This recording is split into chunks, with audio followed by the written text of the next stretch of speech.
Eh bien bonjour à tous messieurs dames, j'espère que vous allez bien. Aujourd'hui nous sommes le 2 janvier 2024, première actu, premier débrief des marchés de 2024.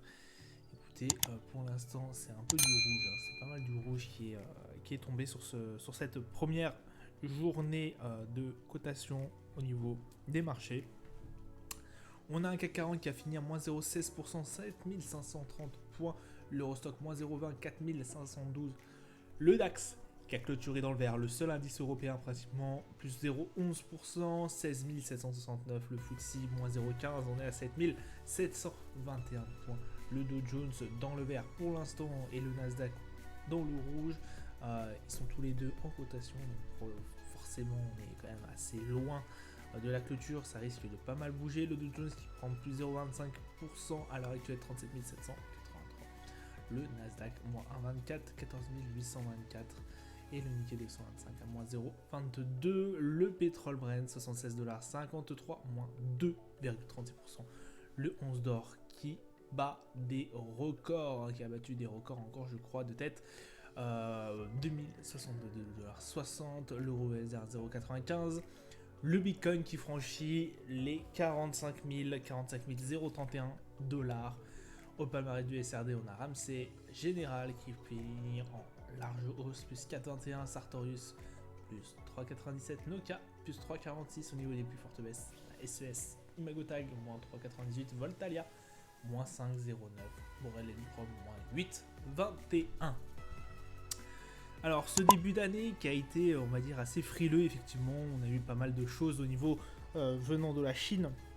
On attendra aussi une grosse séance demain, forcément qui risque de pas mal faire bouger voilà, dans tous les côtés.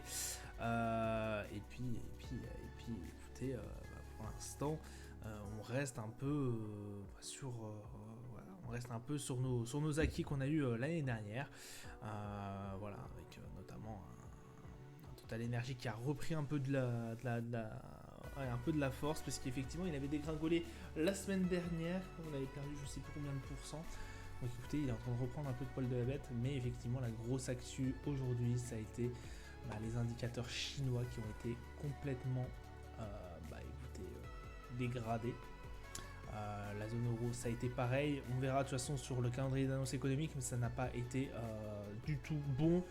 On reste encore sur des volumes voilà, qui sont pas non plus extraordinaires, mais ça va revenir petit à petit, et surtout que demain nous avons une très très grosse journée et on a notamment le Jolt qui va tomber et on aura aussi la Fed.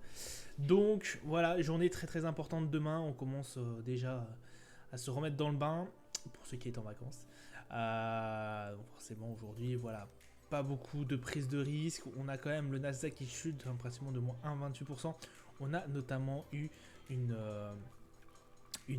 grosse chute au niveau d'Apple. C'est effectivement Barclay qui a décidé de rétrograder le Apple. Donc écoutez, ça fait mal forcément. Le Nasdaq qui est fortement impacté par cette décision. Calendrier d'annonce économique, du coup, comme je vous ai dit, on a eu le Caxin PMI manufacturier au niveau chinois qui a été pas du très bon avis au niveau de nos indicateurs, au niveau de nos analystes. Voilà, pardon. Donc voilà, pareil au niveau européen, ça reste compliqué. On se méfie quand même de ces indicateurs. Oui, on peut dire que ça a été au-dessus de ce qu'on attendait. Ça reste quand même extrêmement faible. On va pas se voiler la face au niveau de l'indicateur chinois. En tout cas, les opérateurs ont pas trop apprécié ce résultat-là. Ils s'attendaient à beaucoup mieux, malgré le fait que le consensus soit à 50,4 et qu'on a eu 50,8. Écoutez, voilà, ça reste compliqué, en tout cas au niveau chinois. Demain, messieurs dames, nous aurons le Jolt, l'ISM PMI et ainsi que la minute FOMC qui sera extrêmement suivie, bien évidemment. On va aller se mettre sur nos marchés et écouter le marché qui a bien dégringolé, en tout cas au niveau du CAC 40 pendant un moment. On a réussi à raccrocher un peu. Ça a été vraiment une séance assez...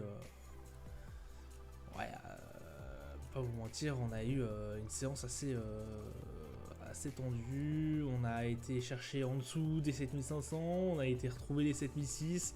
Voilà, ça a pas mal bougé. On reste quand même avec un RSI à 60, donc ouais, un très très bon RSI et un MACD en forte tendance haussière. On reste accroché à nos 7006, on se balade aux alentours de 7006, on a du mal à les passer au-dessus.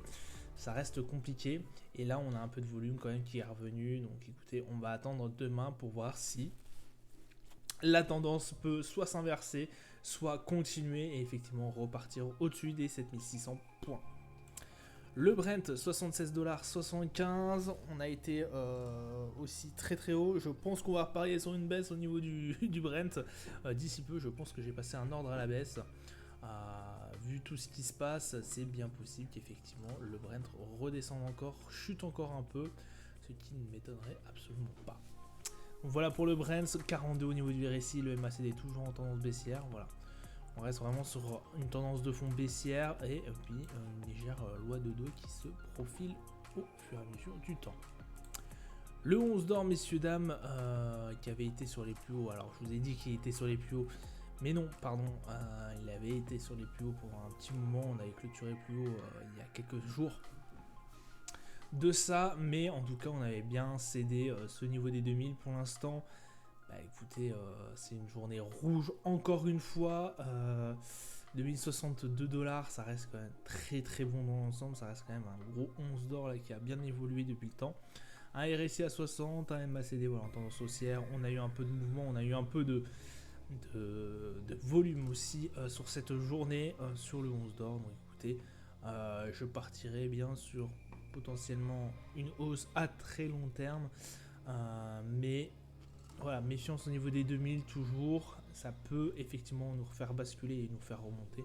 Mais pour l'instant, écoutez, pourquoi pas comment vous dire, une petite respiration du marché avant d'aller chercher des sommets à 2100, pourquoi pas, dollars, ça serait atteignable à mon avis d'ici quelques temps. Le S&P 4742 points, on repasse encore en baisse 2 jours d'affilée, 2 séances d'affilée, 64 au niveau du RSI, ça reste quand même toujours un gros RSI, on a quitté la zone des 70, la zone de surachat, mais on reste quand même très très fort au niveau de la hausse avec un MACD qui le confirme. Écoutez, pour l'instant, ça se passe très très bien. Le Nasdaq qui lui s'écroule un peu, bah écoutez, ça fait la 3e séance d'affilée. Alors, je compte les séances effectivement où il y a eu entre Nouvel An et forcément Noël. Donc là, il n'y avait pas beaucoup d'investisseurs qui étaient présents. Et bah là, écoutez, c'est quand même une belle chute. Alors, la cause, on la connaît, c'est forcément aussi à cause d'Apple. Sa dégradation, Barclay, c'est surtout Barclay qui a dégradé Apple. Voilà, ça fait suite à ça et forcément, bah, ça fait très très mal au niveau du Nasdaq. Écoutez, là on va retaper les 16 517, ce qui pourrait être intéressant pour aller chercher potentiellement une hausse plus tard. Le Dow Jones qui lui peine aussi à gagner un peu, voilà, 37 750 points. Écoutez, un RSI à 76, on a une bonne tendance haussière au niveau du MACD. Il y a un peu de volume, voilà, ça reste toujours sur une tendance haussière, mais voilà, on a été quand même chercher un peu de baisse. Là, ça fait vraiment, on a vraiment des grosses hausses. On a des hausses, pardon, mais petit à petit. Donc, ça reste quand même potentiellement très intéressant. Voilà, le Dow Jones qui est pas en peine, hein, puisqu'on est on est sur nos plus hauts qu'on a vu, on est sur nos plus hauts historiques qu'on va potentiellement clôturer dessus. Donc, écoutez, ça se passe pour l'instant très très bien pour le Dow Jones. Voilà, ça sera tout pour moi aujourd'hui. Veillez très très bien à tout ce qui se passe demain. Voilà. Soyez très prudents sur les marchés. Je vous dis à plus tard. Ciao ciao.